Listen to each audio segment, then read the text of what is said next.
mu nekk di daw depuis démb te ma xam ne bu baax dafa nekk di pervertir esprit jeunes yi le pire c'est que ni dañoo jàpp ne loolu moom mooy dëgg comme par exemple te tamit je vais pas donner de nom sûrement am na suñu bëri ñoo xam ne gis nañ ko parce que gis naa c'est ay plus de 1500 j'aime ci publication yooyu comme par exemple mu ne c'est un jeune comme ñun tu publies des statuts contre le racisme aux USA mais dans ta famille on n'accepte pas le mariage avec quelqu'un d'une autre ethnie c'est-à-dire que ni c'est un jeune qui est sénégalais mais qui ne comprend pas que même origine moo racisme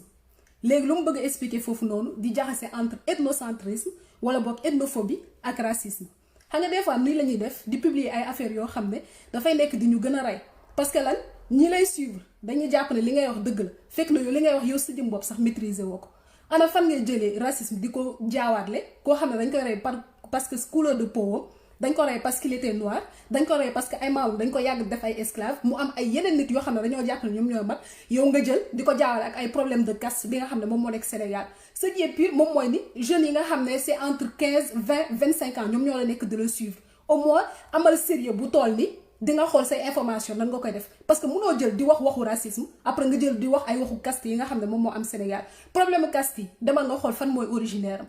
ñun nag moom nekkuñu fii nii à chaque fois di jéem yaakaar naa ne ñun ñëpp dañuy jéem a def nan la Sénégal di avancer mais tu as l'impression que ni problème bi mu amee sax Sénégal au calme ñëpp a ngi ci jàmm genre foofu daal moom dafa mel ni comme si du ma ne sax Sénégal de façon particulière mais plutôt Afrique en général dafa mel ni comme si dara xewu fa te je vais vous dire une chose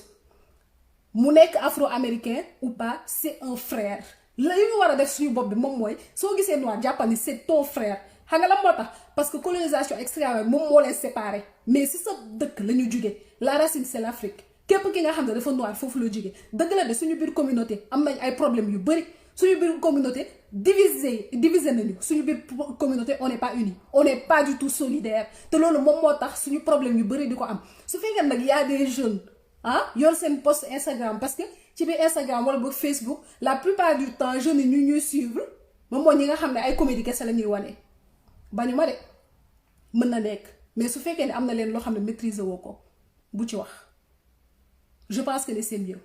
am na tamit beneen post boo xam ne dama ko gis mu lim ñépp ñi nga xam ne dañoo gaañu Sénégal mooy étudiant Fallou Sène Bassirou affaire yooyu noonu je pense que c'était 2015 2016 su fekkee ne damaa jom mën ngeen ma rectifier après mu ne dañoo ñeme lijjanti problème mu ñeneen ñi mais la moo tax duñu lijjanti suñu problème nañu arrêté di diviser xam nga la moo tax su fekkee ne dañuy jël problème mu ñeneen ñi comme ni ñu koy waxee loolu noonu vidéo bi képp kuy humain gis ko di nga am lu la metti képp kuy humain gis ko dina xam ne carrément sa mbokk sax su nekkee à l'extérieur war nga tiit parce que tu te dis que ni ils ne sont pas en sécurité képp kuy humain nga nekk rek nit te bañ a wax te man je suis tellement déçue parce que normalement manifestation yi nu mu étalé ci monde entier Rome Italie passant par Paris ba ci Japon fépp fi nga xam ne sax ñu ngi ñuy rey ñoom ñu ngi jóg on ne sait pas si c'est par hypocrisie am déet mais ñëpp a ngi soutenir cause racisme ñëpp a ngi wax stop racisme ba mu des Afrique alors que ni ñun ñoo ci gën a sonn alors que ni ñun la ñuy gën a rey noir afro-américain ou pas c'est un africain c'est un frère loolu laa bëgg ñeneen ñi ñu dugg ko seen bopp yi te ñuy jaxase li nga xam ne bokkul te de deux bavure policière fépp la am sauf que ne nag contexte yi ñoom ñoo différent fële on parle de couleur de peau on te tue parce que tu n'es pas blanc tu n'as pas la couleur qu'il faut loolu laa bëgg ngeen dugg ko seen bopp te ngeen bàyyi di jaxase nit ñi en Afrique nag wala boog au Sénégal foofu dañ lay rey parce que abus de pouvoir dafa am c'est différent parce que yow da nga noir man tamit dama noir mais parce que non seulement amoo formation bu baax wala boog tu fais de l'abus de pouvoir loolu moo tax policiers yi di rey ay nit que l'on remette les choses dans leur contexte te ñuy bañ di jaxase parce que déjà suñu communauté en tant que noir jubóowuñu su fekkee nag dafa am ay jeunes yoo xam ne dañuy jug di wax du n'importe quoi duñu régler affaire yi duñ ko régler li ma bëgg a wax nag moom mooy comme par exemple par rapport ak xale bu jigéen boobu noonu ñu rey Cap Skirring juste pour revenir encore defoon naa benn vidéo ñi nga xam ne dañoo ànd ak policiers yi mën ngeen génn ndànk y a pas de souci defoon naa benn vidéo ne carrément policiers yi dañuy def abus de pouvoir bu ñu nekkee di dóor nit ñi parce que lan dañoo ne état d'urgence ngeen dee loolu amul parce que dañoo am seen droit encore une fois amuñu ci benn droit. À quel moment nit di génn loo xam ne c'est un droit di manifester un droit de manifester c'est inscrit dans la constitution ma génn di manifester nga tirer ma balle réelle à quel moment ñëpp ne pat au calme Sénégal mu mel ni dara xewu fa saa yoo duggee ci poste yi lan ngay gis ay cas am na tey lii am na lii am na lee soo leen di wax di leen naan comme par exemple mën nañ jël comme par exemple li dal George Floyd nga étendre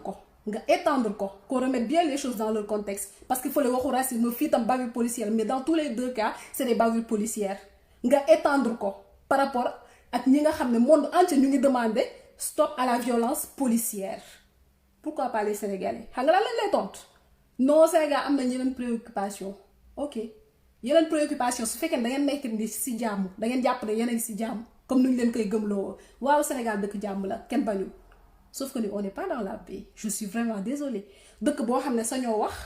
sañoo protester sañoo manifester loo xam ne dañoo ne carrément c'est des droits qui sont inscrits dans la constitution nga ne yow yaa ngi ci jàmm c'est pas vrai arrêtons de nous mentir nañu bàyyi di nax suñu bopp benn instant te lépp nag c'est une responsabilité qui est partagée et je vais finir par croire que ni responsabilité bi nga xam ne Macky Sall da ko am même responsabilité que population bi moom la am surtout les jeunes soo duggee da ngay gis 2-3 postes non ku jigéen ku ñu rey Cap Skirring dugg na fi génn fi étudiant yu rayoon justice après 2 minutes après ñu commencé waat kaa am na dugg na fii génn fi mu mel ni comme si Sénégal en fait soo koy regarder en miniature ci réseaux sociaux yi dafay mel ni comme si dara amu fa benn problème amu fa lijjantewu leen seen frère afro-américain lijjantewu leen seen frère yi nga xam ne moom moo nekk ci dëkk bi te pourtant yéen a ngi def ay publication pour wax ni waruñoo lijjanti keneen nañu lijjanti suñu dëkk suñu waxee nag ñu jël comme prétexte Covid-19 je vous rappelle que ni pays yi nga xam ne dañoo nekk di protester que mu nekk Berlin Rome Paris ñoo leen ëppale kaa foofu ñoo leen gën a nekk ci problème après aussi je peux comprendre que ni Sénégal liberté amu fa trop parce que xam nañ ni bu baax ne suñu cher président Macky Sall bàyyiwul kenn ci jàmm damay jël rek cas bi nga xam ne moom mooy Assane Diouf faraluma ko duma ko sax seetaan sérieusement mais le fait que ñu jël ko tëj ko juste parce que lan dafa insulter président de la République excuse-nous majesté su fekkee ni moom dafa jàpp ne fan la nekk 1888 et je vous rappelle que ni offense au chef de l'État boobu noonu ñuy wax c'est un droit qu'on a recopié chez les Français et qui l'ont supprimé depuis 2013 parce que c'est un droit qui est féodal droit la boo xam ne ci Moyen Âge la 1888 Macky Sall tey jël ko di ko utiliser comme il veut envers qui il veut genre amuñu droit wax ñun li nga xam ne loolu la ñuy ressentir alors que ni population mu ngi am ay problèmes yoo xam ne c'est des problèmes du Moyen Âge ay eau potable ça veut dire que ñun on ne vit même pas dans la dignité et la décence problème eau potable Macky Sall tu es sérieux te boole soo taxawee ne carrément offense au chef de l'État Macky Sall dans un pays de droit dans un pays démocrate dans un pays démocratique Macky Sall nga ñuy wax waxu offense au chef de l'État à la liberté d'expression je sais très bien que la liberté d'expression am na benn moment boo xam ne y a des limites c'est-à-dire que ni soo ko attentewee ce qui est sûr c'est que ni dina am loo xam ne dafay teg sa kaw yoon day teg sa kaw mais Macky Sall su offense di am sérieusement entre nous kan la ñu offensé yow yaa ñu offensé wala ñun ñoo la offensé offense au chef de l'État offense au peuple nag à la population l'offense à la population boobu tam dafa war a nekk délit lan nga ñu promettre 2012 ba tey des promesses non tenues loolu c'est pas une offense à la population loolu du offense à la population français fa bi ñëpp di bëgg see génn yow nga ne dee baax na c'est pas une offense à la population ça nga taxaw nag bëgg ñoo imposer ay droit ou lèse-majesté loo xam ne 1888 lañ ko doon utiliser en France vous recopiez des droits vous copiez vous collez sans pour autant savoir sax ni lan lay signifier dans un pays démocrate nga ñuy wax waxu délit lèse-majesté offense au chef de l'État ñun suñu offense nag fan la nekk yéen boo leen toogee def seeni la lañ koy wax seeni élection wax lu leen neex c'est pas de l'offense ça par rapport à la population loolu du offense loolu du offense lan la kon nag toute la population devrait sortir pour porter plainte puisque da ngay wax offense au chef de l'État musuma cautionner ay na lañ koy waxee sax ay saaga musuma cautionner saaga duma wax ba di saaga tout simplement parce que je pars du principe que ni sa liberté fu mu yem rek foofu la keneen di jël par contre su fekkee ne da nga bëgg continuer di utiliser droit boobu noonu da nga bëgg continuer di utiliser loi boobu noonu mais nañ ko def à égal Macky Sall président nga on t'a employé tu es notre employé doo suñu chef tu es là pour nos besoins du loo xam ne ay waaw sa yaay ko liggéey sa wërsëg la non non tu t'es porté volontaire kenn forcé wu la da nga ñëw taxaw ne carrément da ngay élire da ngay def ay élections pour ñu élire la c'est comme ça que tu as fait on t'a fait confiance on t'a mis à la tête d'un pays lépp nag ñu jox la ko ba mu jeex mais à quel moment nga ñu imposer ay lois féodales sérieusement si tu te sens offensé ñun lan la ñu war a wax yow mii nga xam ne lépp dalay fekk si amoo benn problème tu es couvert de la tête aux pieds avec ta famille amul leen benn problème amul benn problème boo xam ne da ngeen ko am du maladie du xaalis du dara foo leen feebaree di ngeen faju foo feebaree wala sa jabar feebar wala say doom feebar dinañ faju alors que de l'autre côté soo tourné rek gestu dina am ñoo xam ne amuñu sax lu ñuy lekk dina am ñoo xam ne ils vivent au jour le jour balaa ñoo lekk dañ koy lijjanti ji am na ñoo xam ne dañuy sàcc juste pour mun a am lu ñu lekk qui se sent offensé ici sérieusement kan moo sentir offense benn instant tam il faut vraiment que tu apprennes à respecter la population il faut vraiment que tu apprennes à respecter la population nous ne sommes pas débiles duñu ay dof te nag même su fekkee ni 54% de la population ñu bëri jànguñu duñu tamit ay dof nu ñu soxlawee ay menuisier soxla ay bureaucrate soxla ñeneen ak ñeneen noonu lañ la soxlawee c'est pour cela ñu teg la ci bopp kon nag n'abuse pas de notre patience dafa am yenn yoo xam ne dafa doy quoi franchement da nga koy gis sa xol di jeex tu as marché pour Charlie Hebdo Macky Sall Charlie Hebdo mu jaral la nga dem ba Paris dox un afro-américain ton sang waaw sa sang la parce que c'est un frère de ñëpp gis ne affaire racisme la waxoo ci de toute façon amul sa benn président africain bu ci wax à part président ghanéen bi amul ci kenn ku ci wax dans la diaspora les Sénégalais sonn nañ Macky Sall ana nga kenn gisu la te kenn bu ma wax waxu 12 milliards parce que jusqu'à présent mënuñu sax établir benn compte rendu boo xam ne c'est clair et transparent juste une question raciale mënoo cee wax yow ban instant nga ñuy porter ban instant nga ñuy jëlal part ban instant nga ñuy respecter teg ñu fi nga xam ne foofu la ñu war a mën a mériter nekk on n'est pas nos ancêtres on est né libre on a le droit de s'exprimer am nañ droit wax lu ñu neex Barack Obama mi nga xam ne moom mooy président ex-président plutôt des États-Unis dañ ko saaga ci kanamam mu reetaan avancé parce que xam na ni liberté d'expression la on l'a traité de menteur dem nañ ba ne ko carrément dafa fen ci affaire terroriste boobu noonu fàtte naa turam Macron fii lay taxaw di dagasante ak nit ñi ba nit ñi di ko reetaan di ko xas ci Twitter lu nekk ci kanam ak kanamu élève bi saaga ko yow dangay toog déglu ay live say policier jug di jaay jàmbaar te ñëpp xam nañu ne fii lañu concentré gis fi ay assassinat yu bari le chef de la police ton ministre de l'intérieur il n'est même pas foutu pour génn wax ni carrément population bi nañu dal la situation est sous contrôle donc si offense il y a ngir yàlla yow yaa ñuy offensé yow yaa nekk duñu offensé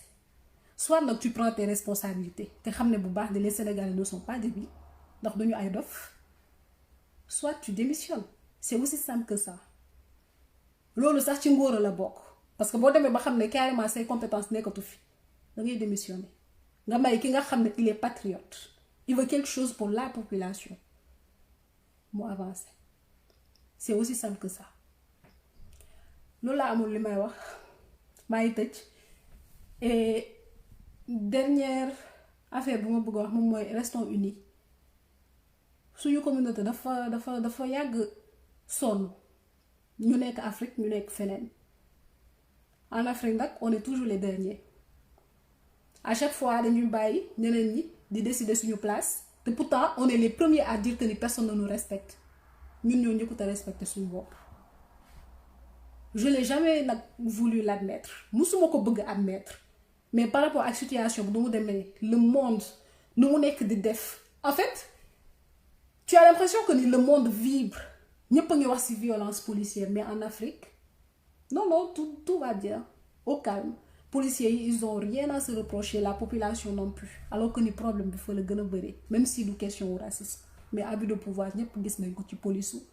africaine en particulier nag bu Sénégal boobu laa mën a wax parce que maa ko gis et j'ai été témoin.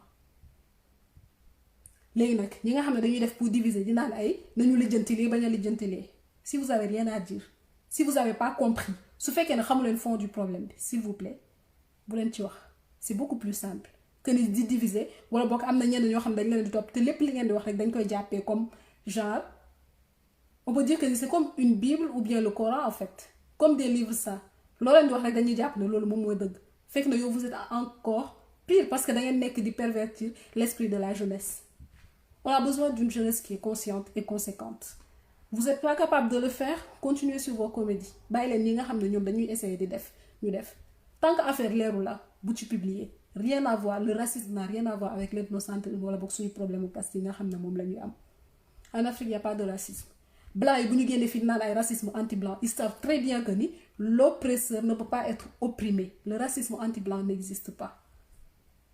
bu ñuy rayante ba tey ci noir yi saay su nekk rek lay dal ñoo ci gën a sonn su fekkee nag ñun nous sommes incapables lijjanti li nga xam ne moom mooy suñu problème gisuma kan moo ñu koy lijjanti su fekkee ne les noirs afro-américains les gens de la diaspora les afro-descendants ici en France ñëpp a ngi rey seen bopp parce que lan ñu ngi rey suñuy frères ak suñuy sœurs parce que dañoo ñuul